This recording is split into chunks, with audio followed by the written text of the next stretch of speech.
Is it that the intelligence community has not written any expose as regards funding of Boko Haram for over, 10 years now, and almost every year in defense budgets, we spend nothing less than over $1 billion. So is it that they've not written any expose?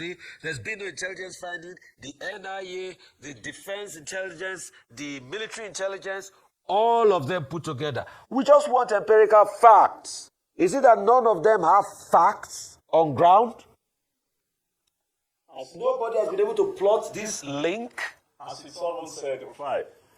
Those are the questions that Nigerians want to know. My point is, the chief of staff has no business. At this point in time, he has a responsibility. His men are dying on the field. And all he's interested and be crying over for 1 week is that he could not go to Canada. Whether he paid or he didn't pay, it's irrelevant. The truth of the matter is that he has a responsibility to stay on the ground here and conduct, activities of his, with his men. Every day in this country, a number of people are dying, mostly in the northern part of this country, that are not reported in the media. And here you have a chief of defense staff more interested and crying over for 1 week. No. So guys, the chief of defense staff has come under fire for misplaced priority. Most of the recent headlines that have to do with him are on him granting Boko Haram pardon and rehabilitating them. While there are a lot of attacks going on across the nation. Recently, just this week, we saw what happened in Benue State. There were fresh attacks on the people that left many lives gone. Also, in Kaduna State, we recently saw that these bad guys abducted the wife of a pastor and are requesting for 30 million naira, even after they killed his son. I mean the son of the pastor. Also, Bello Tuji, the known bandit in the north, has been busy taking villages captive, asking them to pay 25 million naira if they want their freedom. Also, the Senate has summoned the security heads to come explain Boko Haram funding. It appears they are just waking up now. I don't know. Do you believe that the process of the Senate can make it wider to ask things like, do you know if there's funding generally? What is the operation of the military to deter funding and other kind of influence? That seems to be your scope. You have a wider scope. Precisely. Not just the military, but the security agencies as well. We need to know exactly what they know. Look, it's so interesting. This is a country where we've had insecurity, particularly in the Northeast, for how many years? And nobody seems to know exactly the funders, the sponsors of Boko Haram. You just hear speculations here and there. But this is an opportunity for the Senate or the House to dive further and tell the Nigerian people what we need to know. More than 50,000 people, according to Senator Ndume the other day, have died. Over 1 point something or 2 million people have been displaced. More people are dying on a daily basis in this country, and yet we have no idea who are the sponsors of Boko Haram and why this crisis have lasted so long. It's not only the question of what the American senator said. Remember, in this same country, there were times in which the military itself was accused of supplying arms to Boko Haram. Remember that. There were times in which villagers also said they saw helicopters with, dropping things for, Boko Haram and things like that. This is an opportunity for the Senate or the House to honestly tell the Nigerian people, get the security chiefs. What do they know? Who are the sponsors of Boko Haram in Nigeria? Forget about what the senator said. We need to know. Without people, there are people in this country who sponsored Boko Haram. We need to know all this. Ambassador Keshi, would you like them to call back past chiefs as well, if you had your way? Would you like them to invite the past chiefs of the ones that were there before? No, precisely. This is an opportunity to tell the nation the truth. And I keep making the point, for the sake of 50,000 Nigerians who have died, for the sake of 1 million people who have been displaced, who are the sponsors of Boko Haram? We need to know, and now is the time to know. Precisely. Okay, I'm going to come to you. I'm going to come to you here. The question is, what about the funders out of Dubai that were talked about at a point, what happened to them? What about the allegations of, people across board and the association with Boko Haram? What happened to them? Is it that the intelligence community has not written any expose as regards funding of Boko Haram for over, 10 years now? And almost every year in defense budgets, we spend nothing less than over $1 billion. So is it that they've not written any expose? There's been no intelligence finding, the NIA, the defense intelligence, the military intelligence, all of them put together. We just want empirical facts. Is it that none of them have facts on ground? As nobody has been able to plot this link. As someone said, right. Those are the questions that Nigerians want to know. This is our country. Look, the intelligence agencies, the military, the police, they owe it a duty to tell the Nigerian people the truth about this same Boko Haram thing. We've gone too far.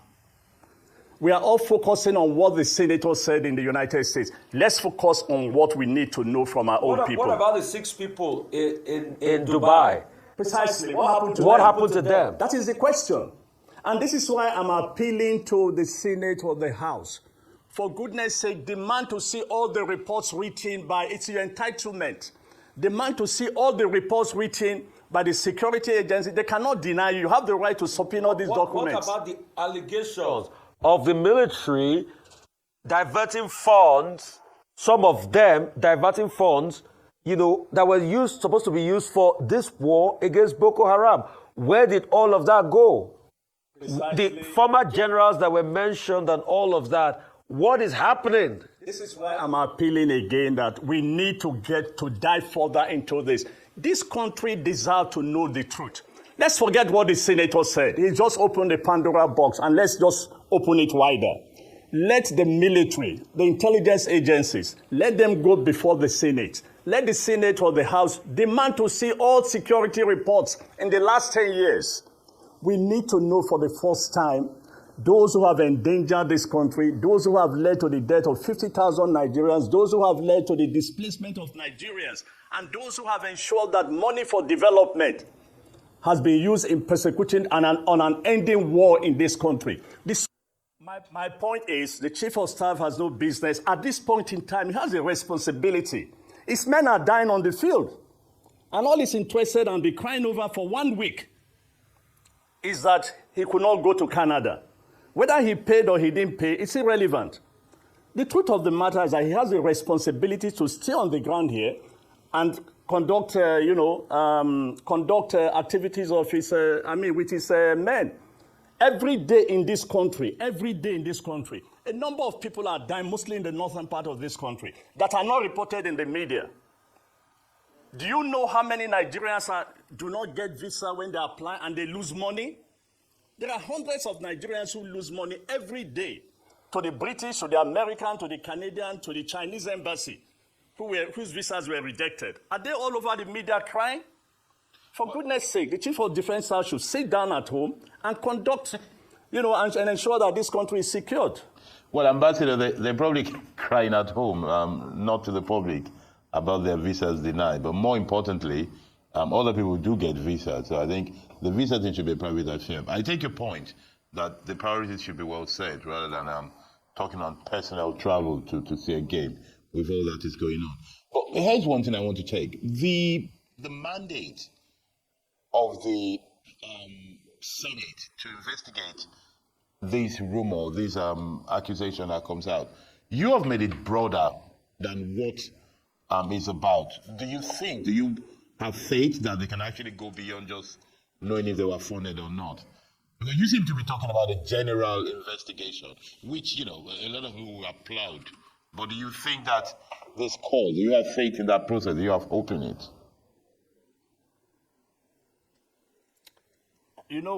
Sorry, could you come again? I was saying that the inquiry that the Senate is calling for is to investigate the allegation by Senator Scott Perry, But you have made it wider. So, guys, you have seen what we are saying about Nigeria. All we need is patriotic leaders. We need leaders who are patriotic. The question is, why is the government of the day not even talking? Why has Tinubu not come to address the nation on Boko Haram funding, which is said to have been coming into Nigeria? Why are they not talking to us, the leaders we have? Your country is said to have been collecting money, that goes into the hand of these bad guys. Why is nobody reacting? And, we are just wondering if our leaders really want this insurgency to end. Why are people so quiet and silent? Even the politicians in the north. We were told that these people come with planes, they release arms and food and whatever. And nobody cares. Nobody cares. So, guys, we just hope that the Senate will take their time to really do thorough investigation because, see, most African countries are ahead of Nigeria. Forget about what they tell us. Many African countries, if you check what Rwanda is doing, what Botswana is doing, what South Africa is doing, look at Kenya of yesterday. You don't even go close to Egypt. These countries are doing amazingly well. These were all countries that were behind Nigeria when Jonathan was in power. But because APC felt they could, just take advantage of Jonathan Gentle's lifestyle, they now used it and accused him of weakness. While there were people who were actually perpetrating those evils to continue. Jonathan was working the much he can, but because he has many saboteurs who were there frustrating all the effort, Jonathan now appeared to be weak. And they took advantage of that supposed weakness and did all what they did to remove Jonathan. Now, since they removed Jonathan, how far? Nigeria, how far? Have we moved ahead? South Africa has overtaken us. Under Jonathan, we're leading. South Africa has overtaken us. The only area you hear the name of Nigeria on the news or in international platform is in terrorism. Terrorism. You can't call Pakistan or Afghanistan these days without mentioning Nigeria. That's to tell you how low we have descended. A whole lot is happening in this country. We are just wondering when we are going to have patriotic leaders who are willing to allow this country to move forward. Because, like we've been told, they said the insecurity is $1 billion industry. Some people don't want it to end because they benefit a lot. They benefit a lot to the detriment of Nigerians. And that is why we are where we are today. Anyway, we just hope that one day everything will be fine again in this country. But thanks to Donald Trump, whose emergence as the current President of the United States has helped to expose so many things going wrong in this country. Because if not for him, possibly some of these things would have been swept under the carpet. And we keep fighting a fight that we can never win. Because you can't be fighting without targeting the real source, which is the funding of Boko Haram. We've been told that the kind of weapons that Boko Haram people use, you cannot compare it with any. And these people, every year, they are just, booming and challenging the Nigerian state. I think it's time for us to call a spade a spade. Something must be wrong somewhere. And we must wake up to fix this country if we want it to move forward. Anyway, guys, let me know what you think about all this in the comment section below. Please don't forget to subscribe to the channel. Turn on the notification bell. Please give this video a like so that YouTube can recommend it to others. And drop your thoughts in the comment section below.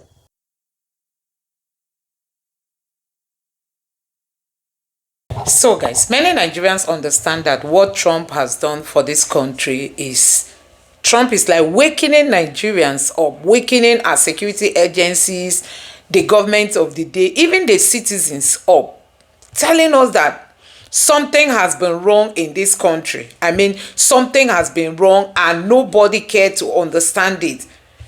And we just have to but take advantage of what is happening now.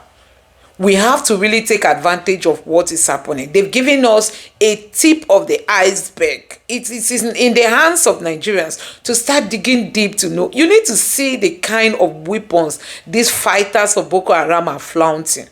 You need to see how the kind of weapons they are displaying. We've seen our soldiers run away from them because they could not withstand the kind of machine they are carrying. Many of our military men have been caught up because they couldn't compete with what these guys were carrying. So this all tells you that these people are not picking these things in the bushes. Some people are equipping them just to destabilize Nigeria. And for us as a country, we seem not to be worried about what is happening. Everybody is comfortable with it. And that is why they do it and get away with it. Even if they arrest any of them, they are being granted pardon. Nobody is prosecuted. Nobody is being questioned. Nobody serves as a deterrent for others. Rather, they will be giving food, water, giving money, and all kinds of things in the name of rehabilitating them. And then tomorrow you think they will not go back to the bushes, since they know that they always get a package at the end of the day. So guys, these are some of the things that are making this fight to be very, very difficult. Anyway, I just hope that what Trump has done is to awaken our consciousness on what has been going on in Nigeria, which many of us do not even pay attention to. Anyway, I just hope that the government of the day, because it's so mind-blowing that Tinubu's government have not said anything. None of them is saying anything. They've all gone quiet. In the midst of this kind of allegation, nobody's talking. Somebody might say, okay, was it Tinubu that was there when they were doing it? Yes, it's not there, but this is an opportunity to charge the security agencies to stand up and to do their own individual investigations, and let's know where this money is coming from. There's nothing that is not, a kind of discoverable. It can be undocked who are the ones involved in all this. Let me know your thoughts in the comment section below. Please don't forget to subscribe to the channel, turn on the notification bell. Please give this video a like so that YouTube can recommend it to others, and drop your thoughts in the comment section below. Thank you.